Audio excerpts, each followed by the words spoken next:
Hi అండి. ఈరోజు మనం బీరకాయ పెసరపప్పు చేసుకుంటున్నాము. కూర బీరకాయ అండి, సన్నగా కట్ చేసి పెట్టాను, కొద్దిగా వాటర్ కూడా వేసాను. కర్రీ చేసుకుందాము. పెసరపప్పు అండి, పెసరపప్పు నానబెట్టాను. ఒక 10 మినిట్స్ నానబెట్టుకుంటే చాలండి. ఉల్లిగడ్డ అండి, మీడియం సైజు ఉల్లిగడ్డలు ఒక ఉల్లిగడ్డ కట్ చేసుకుందామండి. పచ్చిమిర్చీలు 3 పచ్చిమిర్చీలు సన్నగా కట్ చేసి పెట్టాను. ఒక ఉల్లిగడ్డ అండి. బీరకాయ పెసరపప్పు కడాయిలో చేసుకుందామండి. ఆవాలు జీలకర్ర అండి, స్టవ్ ఆన్ చేసుకుందాము. కర్రీ చేసుకుంటున్నామండి. ఆయిల్ వేసుకుందాము, ఒక పావు.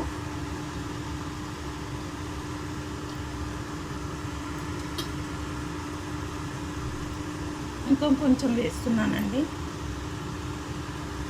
పావు మీద కొద్దిగా వేసాను. ఆవాలు జీలకర్ర వేసుకుందాము.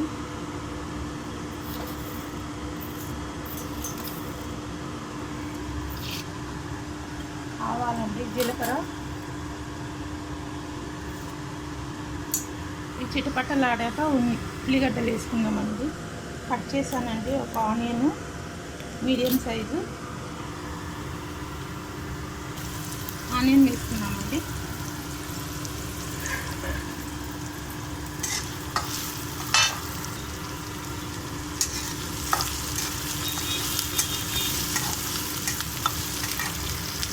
కొంచెం బ్రౌన్ కలర్ వచ్చాక పెసరపప్పు వేసుకుందామండి. బీరకాయ, పచ్చిమిర్చి వేసుకుందాము. 2 పచ్చిమిర్చి ముక్కలు కట్ చేసి వేస్తున్నానండి.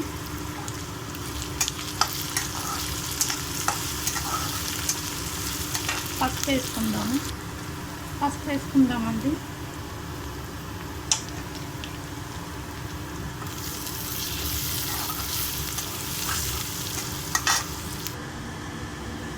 కరివేపాకు వేసానండి. ఇందులో బీరకాయ వేసుకుందాము. బాగా గోల్డ్ కలర్ వచ్చింది కదా, ఇప్పుడు ఇది వేసుకుందాం బీరకాయ. తర్వాత పెసరపప్పు వేసుకుందాము.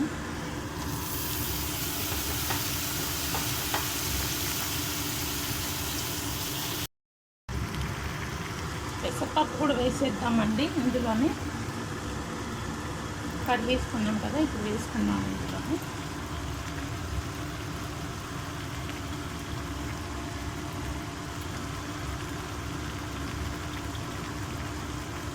ఒక 5 మినిట్స్ తర్వాత ఉప్పు కారం వేసుకుందామండి. కలిపేసుకుందాము.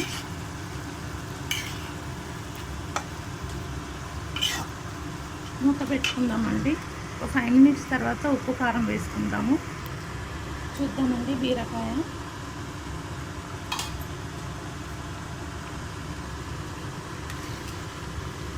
పప్పు ఉడికింది కదండి, ఇప్పుడు హాఫ్ బాయిల్ అయింది.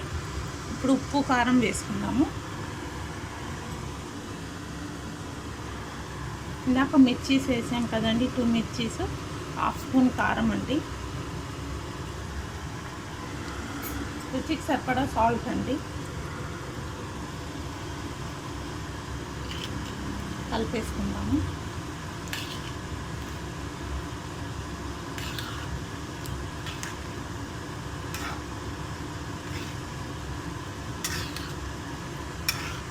బాగా కలుపుకోవాలండి.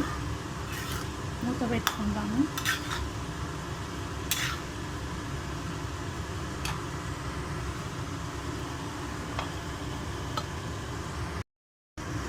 చూద్దామండి. కూర అయిపోయిందండి. బీరకాయ పెసరపప్పు కూర చూసారు కదా, బాగా ఉడికిపోయింది పప్పు. చూసారు కదా, పప్పులు కనిపిస్తుంది. బాగా ఉడికిందండి. ఇది మన రైస్కి బాగుంటుంది, రైస్కి చపాతీస్కి బాగుంటుంది. ఇట్లా గ్రేవీ లాగా ఉంటుంది, కలుపుకొని తినడానికి బాగుంటుందండి. చూసారు కదా, బీరకాయ పెసరపప్పు అయిపోయిందండి. ఇంకా స్టవ్ ఆఫ్ చేసేయడమే. స్టవ్ ఆఫ్ చేసేద్దామండి. అయిపోయింది. మీరు కూడా ఇలానే వెరైటీ డిష్లు చేసి తినండి, మీ పిల్లలకి పెట్టండి, చాలా బాగుంటుందండి.